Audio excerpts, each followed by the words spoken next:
So yes please explain کیوں آپ کو لگا کہ یہ آپ کو پبلکلی تمام باتیں کرنی ہیں؟ اس میں جی واضح طور پر عوام کا یہ درینہ مسئلہ ہے، اور یہ جو آپ نے ابھی کلپ چلوایا ہے، مجھے آواز آ رہی تھی ان کی. میں یہ چاہتا ہوں کہ پاکستان کے مستقبل کے لیے کوئی مثبت پروگرام ہو مہنگائی کو کنٹرول کرنے کے لیے اور بے روزگاری کو کم کرنے کے لیے. جہاں تک مجھے نظر آ رہا ہے یہ پیپلز پارٹی والے باتیں تو بہت کرتے ہیں. یہ کائنڈلی یہ بتا سکتے ہیں کہ ان کے پاس کیا منصوبہ بندی ہے کہ مہنگائی کم کرنی ہے یا بجلی کے بل کم کرنے ہیں یا فار دیٹ میٹر کوئی اور یہی بات جو ہے یہ عوام سننا چاہتی ہے کہ مستقبل میں ہم اپنا درگزر کریں گے، کس طرح سے ہم 2 وقت کی روٹی گھر لائیں گے، بچوں کی اسکولوں کی فیس کس طرح دیں گے، ہم کس طرح گزارا کریں گے. سو آپ کہہ رہے ہیں کہ پی ایم ایل این کے پاس یہ منصوبہ بندی ہے اور اس منصوبہ بندی پہ عمل کرنے کے لیے احسن اقبال صاحب کو سب سے پہلے کویسچن کرنا چاہیے.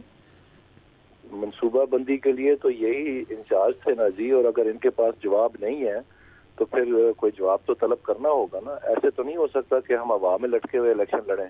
عوام تو یہ سوال پوچھ رہی ہے، میں تو اپنے گاؤں سے ہو کے آیا ہوں تو سب مجھے یہی سوال پوچھ رہے ہیں کہ اس چیز کا کیا بنے گا. سو کس قسم کا ایکشن آپ کو لگتا ہے احسن اقبال صاحب کے خلاف ہونا چاہیے؟ مجھے نہیں پتا احسن اقبال صاحب کے خلاف کون سا ایکشن ہونا چاہیے. میں تو صرف یہ کہہ رہا ہوں کہ ہم اپنی صنف درست کریں.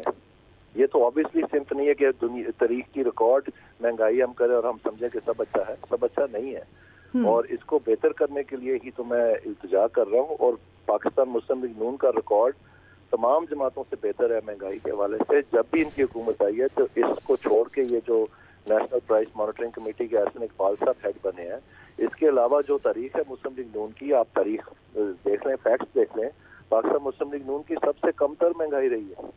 سو آپ نے کہا آپ حلقے میں پھر رہے ہیں، کیا لوگوں کی شکایات ہیں اس حوالے سے؟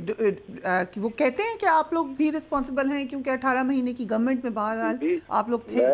میں فریہ آپ سے یہ عرض کرنا چاہتا ہوں کہ آج بھی اس وقت بھی جب ہم یہ بات کر رہے ہیں، جو سینسٹیو پرائس انڈیکس ہے جس میں پاکستان کی روزمرہ کی استعمال کی اشیاء کی 51 آئٹمز ہیں، جس میں تیل، چینی، دودھ، چائے پتی سب کچھ ہے، وہ 40% ہے. 40% مہنگائی ہے. تو لوگ کدھر چلے جائیں؟ آپ کہتے ہیں تنخواہیں بڑھا دیں، کتنی تنخواہ بڑھائیں گے؟ یہ سال اگر اس طرح سے چلتا رہا تو یہ لوگ تو مر جائیں گے. سو آپ کیا پارٹی لیڈرشپ سے بات کی آپ نے اس حوالے سے؟ وہ متفق ہیں آپ کی رائے سے؟ کون؟ Party leadership, P M L N کی لیڈرشپ. پارٹی لیڈرشپ کا تو میری بات نہیں ابھی ہوئی ہے. ابھی تو میں نے سوال اٹھایا ہے کہ جی یہ اس کا جو خمیازہ ہم نے بھگتنا ہے، اگر آپ کوئی مثبت اس کا جواب دے سکیں تو ہمارا بڑا اچھا لوگوں کا رسپانس ہوگا. تو یہی تو میں طلب کر رہا ہوں. اور اگر جواب نہیں ہے ان کے پاس، جو منصوبہ بندی کے وزیر تھے، جو نیشنل پرائس مانیٹرنگ کی ذمہ داری تھی یہ کرنے کا، تو پھر ہمیں کہیں اور یہ طلب کرنا پڑے گا، لیکن جواب تو ہمیں دینا ہے. رائٹ. سو جو فائنینس منسٹرز تھے، سب سے بڑی منسٹری ان کے پاس، سب سے زیادہ ذمہ داری ان کے پاس، پہلے مفتاح اسماعیل تھے، پھر اسحاق ڈار، ان کو بھی رسپانسبل سمجھتے ہیں آپ؟ نیشنل پرائس مانیٹرنگ کمیٹی کے اگر آپ پی او آرز پڑھیں نا تو پاکستان کے لیول پہ تمام صوبے اس میں شامل ہوتے ہیں، چیف سیکرٹریز کے حوالے سے، فائنانس سیکرٹریز اور سیکرٹری فوڈ وغیرہ. اور نیشنل لیول پہ آپ کی فیڈرل بیورو آف اسٹیٹسٹکس اور تمام تر جو نیشنل ادارے ہیں جس میں منسٹری آف فوڈ سیکورٹی ہے، دیگر ہیں، انڈسٹریز ہے وغیرہ، وہ سب یہاں پر ملتے ہیں نا جی. تو یہی ذمہ داری انہوں نے لی تھی جب یہ حلف اٹھایا انہوں نے، تو اس کا دیکھ رہے ہیں آپ کیا حشر نکلا ہے. سو یو سینگ کہ مایوس ہوئی ہے پارٹی کی کارکردگی، متاثر ہوئی ہے کیونکہ مین ذمہ داری احسن اقبال صاحب کی تھی. لوکل باڈی کا بھی آپ نے ذکر کیا دانیال عزیز صاحب، اور اینڈ آئی نو پرسنلی کہ آپ نے کتنا کام کیا لوکل باڈی کے لیے. اس حوالے سے آپ کو کیا لگتا ہے کہاں کہاں کوتاہی ہوئی ہے؟ جی لوکل باڈیز کے اوپر کوئی شک نہیں کہ میں نے بہت کام کیا ہے. اس میں بھی جیسے یہ مہنگائی کے بارے میں گمراہ ہیں، وہ آئینی ترمیم کے بارے میں بھی گمراہ ہیں. ان کو پتہ ہی نہیں ہے کہ جو آرٹیکل 140A ہے، جس کمیٹی کے یہ خود ممبر تھے اس وقت جب رضا ربانی صاحب نے یہ 18ویں ترمیم لائی تھی، تو اس کو منون ویسے ہی چھوڑ دیا گیا تھا. تو اب اس میں کیا نقص نکلا ہے جو یہ اپنا نیا راگ الاپنا شروع ہو گئے. رائٹ. سو کچھ سجیشن بھی دیں، کیا کرے پی ایم ایل این اس بیگیج سے نکلنے کے لیے؟ آپ پھر اس پہ پروگرام کریں نا جی، باقی ساروں کو بلائیں، مجھے بھی بلائیں، تو دودھ کا دودھ پانی کا پانی ہو جائے گا سامنے آپ کے. رائٹ. So that's interesting. ہمارے ساتھ اس وقت نہال ہاشمی صاحب موجود ہیں، ان کو اس میں شامل کرتے ہیں. نہال ہاشمی صاحب، حلقے میں تو آپ بھی پھرتے ہوں گے، جو آج دانیال عزیز صاحب نے بات کی ہے، ڈو یو ایگری ود ہم؟ دیکھیے آپ نے دانیال عزیز صاحب سے بات کر لی، وہ جو بات کر رہے ہیں اس کے جواب دے وہ ہیں، میں نہیں ہوں۔ میرے مطابق سوال پوچھیں گی تو میں اس کا جواب دے سکوں گا۔ ہر کسی سے ہر کوئی نہ ایگری ہوتا ہے نہ ڈس ایگری ہوتا ہے، عوام کو ایگری ہونا ہے اور حالات کو ایگری ہونا ہوتا ہے۔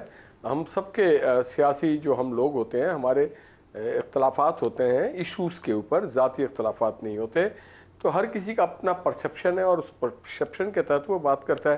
میرا پرسیپشن کچھ اور ہے، دانیال صاحب کا کچھ اور ہے، آپ کا کچھ اور ہوگا، تو میں نہیں سمجھتا ہوں کہ میں موضوع ترین آدمی ہوں اس سلسلے میں۔ ٹھیک ہے، یہ آپ ٹھیک کہہ رہے ہیں، پارٹی کے انٹرنل میٹرز میں موسٹ پرابلی آپ نہیں چاہیں گے کہ آپ کوئی موقف لیں، بٹ ایک جنرل پرسیپشن تو سر یہ ہے، جب آپ لوگ گورنمنٹ میں آئے، 18 مہینے کی گورنمنٹ رہی پی ڈی ایم کی، جس میں آپ کے الائز بھی ناراض ہیں، پیپلز پارٹی ہمارے ساتھ یہاں موجود ہے، وہ بتائیں گی، لیکن اب اپنی پارٹی کے اندر سے بھی آوازیں اٹھ رہی ہیں جو ہلکی کی سیاست میں کر رہے ہیں کہ مہنگائی کا وعدہ تو ہم نے کیا تھا کہ ہم کم کریں گے اور نہیں کر سکے، سو اس پہ کوئی غور و خوض ہو رہا ہے جماعت کے اندر؟